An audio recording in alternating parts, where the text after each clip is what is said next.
Cette sculpture, elle était donc en chocolat. Il n'y a pas une matière au monde où on va retrouver ces petites fissures et tout ça. Notre référence, elle est ici. Et là c'est vraiment l'exemple parfait. Ça, c'est extraordinaire. On a une matière qui n'est pas gérable. Et c'est parce qu'elle n'est pas gérable que ça m'intéresse.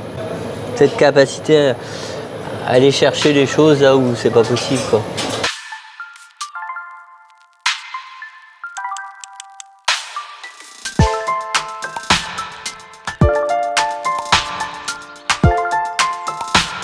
Moi, je sais pas dessiner, j'ai jamais appris à dessiner, j'ai rien fait de ma vie.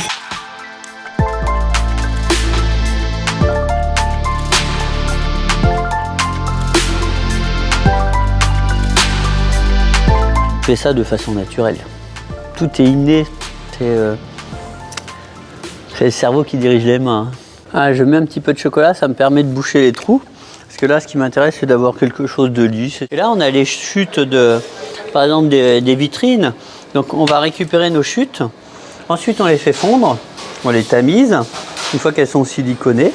Et puis, et après, on reprend dans ces deux appareils le processus normal de cristallisation. Ça, c'est le début du moulage. Le chocolat est dessous.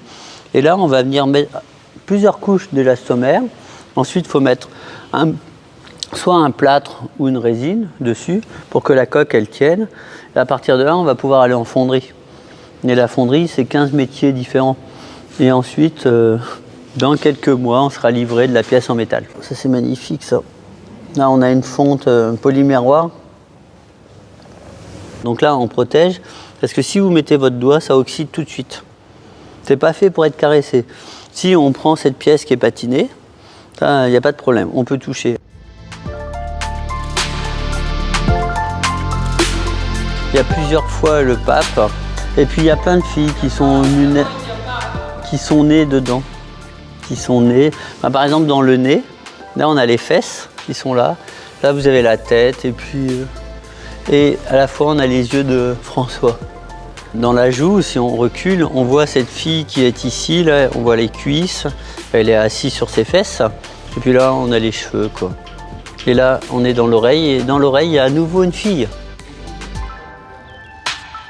Je viens d'un petit village de 80 habitants, j'ai jamais été au musée, j'ai pas pris l'avion avant 22 ans, j'ai aucune culture. Aujourd'hui, j'ai plutôt des petits carnets de dessin. Avant, je faisais ça sur le dos des factures et tout ça, sur les bons de livraison, évidemment. Et maintenant, je me suis un peu structuré. Donc par exemple là, j'ai cette espèce de dessin qui va naître comme ça naturellement, quoi. Et puis après, je sais pas comment je fais. Mais une chose est sûre, c'est que je vais le faire.